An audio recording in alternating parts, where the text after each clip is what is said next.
Hello again mga kasepi, welcome to my channel. So ngayon, meron na naman tayong i-repair na microwave oven. So ang pangalan nito ay IMAFLEX. So ang oven na to mga kasepi ay digital. So ayan yung mga pindutan niya. So ang problema nito ay hindi daw umiinit kapag ginagamit. So ayusin natin to mga kasepi. Pero bago yan, mag-testing muna tayong magpainit ng tubig para makita nyo rin na hindi talaga umiinit yung tubig. So ayan, so nagpa-power on na din siya. So iset muna natin sa 1 minute. So ipapasok ko muna tong tubig. So ayan. Okay. So subukan natin iset sa 1 minute. So okay.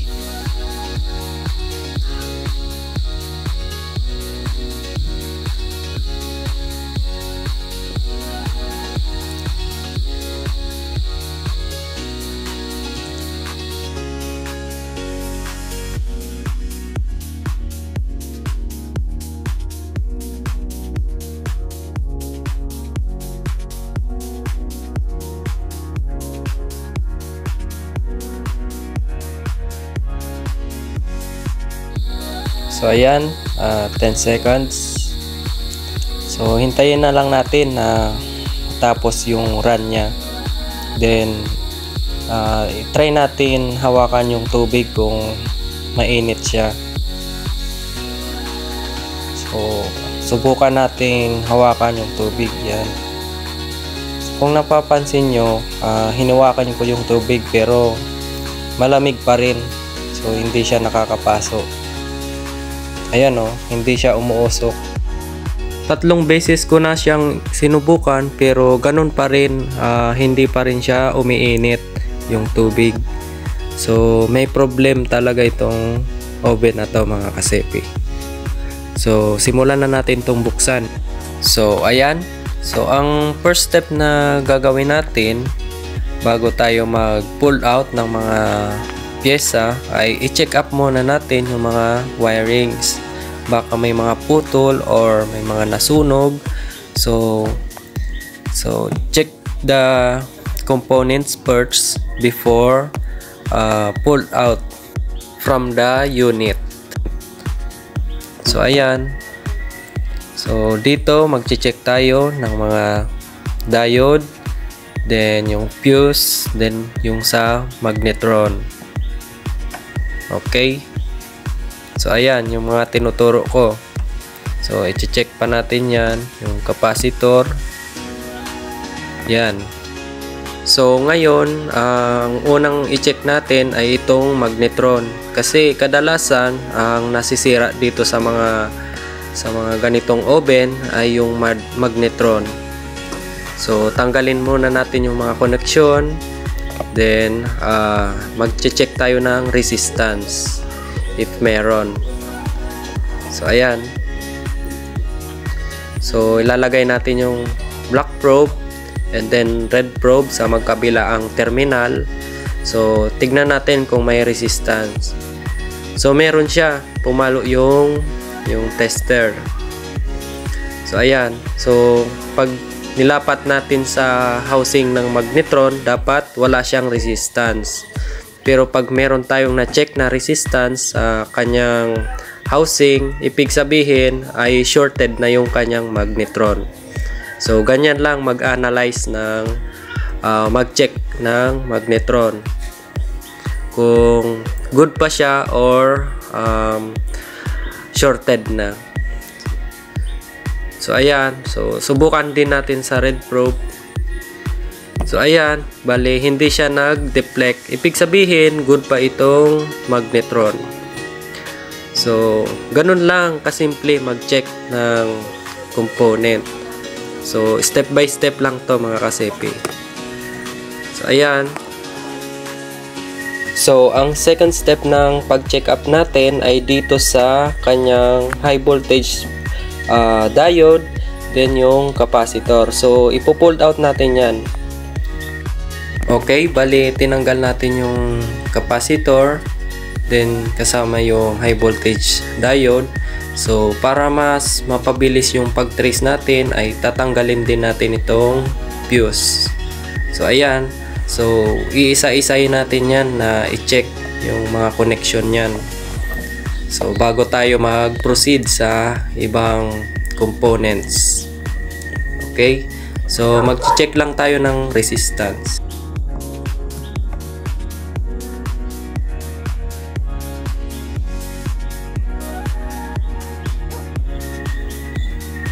So ayan, kung napapansin nyo, hindi nag-deflect yung tester. Ibig sabihin, open na yung fuse.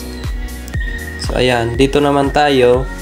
So ang pag-check ng high voltage diode ay isi-set natin siya sa pinakang high resistance. Pero pag shorted siya, mas mabilis natin ma-identify na sira na yung component. So ayan, kung napapansin nyo, shorted na siya mga kasipi. Kahit balibalik ta rin yung probe na yan ay shorted na. Ibig sabihin, sira na yung component. Ayan o. Okay. So ang sunod na i-check natin ay itong kanyang capacitor. So tignan natin yan kung sira din. Okay.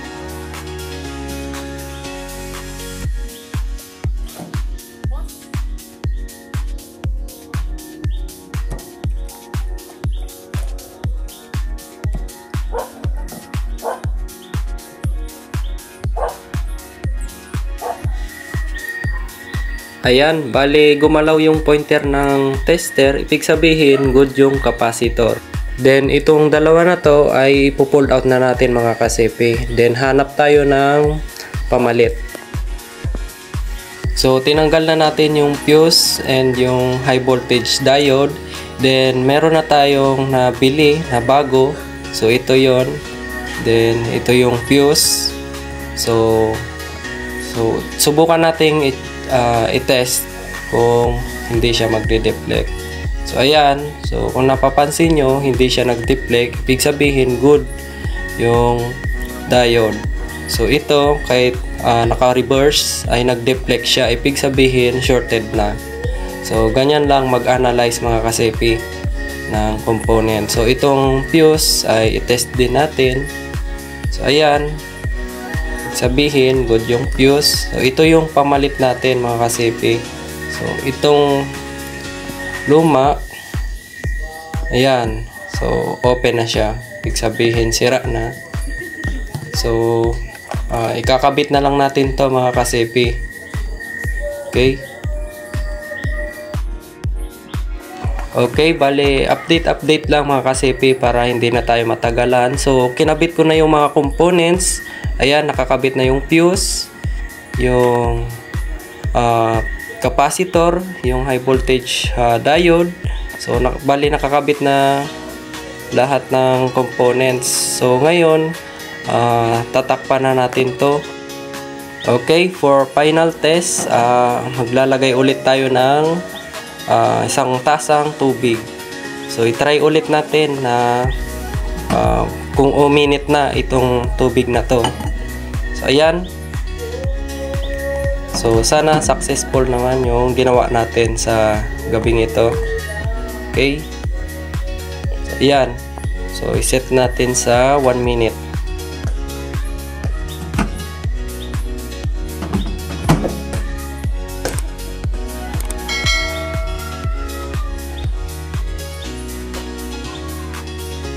So medyo nalilito lang ako sa pagpindot kasi ngayon lang ako naka-encounter ng digital oven sa pagre-repair. Okay? So konting tiyaga lang mga kasipi. So ayan, naset ko na siya sa 1 minute. Okay? So maghihintay tayo ng 1 minuto, then i-test natin kung talagang iinit na yung tubig. So, i-fast forward na natin para hindi masyadong matagal.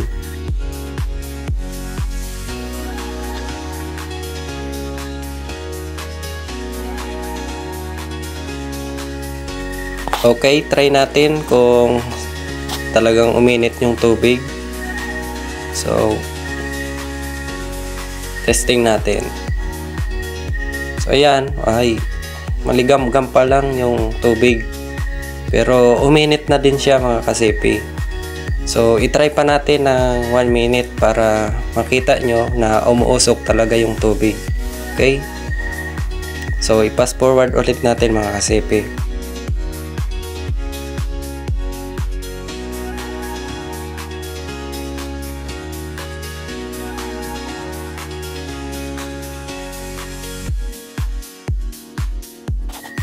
Okay, for final test. So, ayan. So, medyo uminit na siya mga kasipi. Ayan, no. So, kung napapansin nyo, umuusok na yung tubig. Ayan, no. So, ibig sabihin, okay na yung oven. So, ganun lang mag-trace ng problem sa mga ganitong unit. So, kung baguhan ka pala mga kasipi or napadaan sa aking channel, so please subscribe, then paki-hit ng notification bell para sa mga bago kong i-upload. Then paki-like ng aking video kung nagustuhan mo yung content na to. So, ayan mga kasipi, ito lang yung pinalitan natin na pyesa. So, napakadali lang matrace yung mga problem kapag nasundan nyo yung step by step. So, thanks for watching!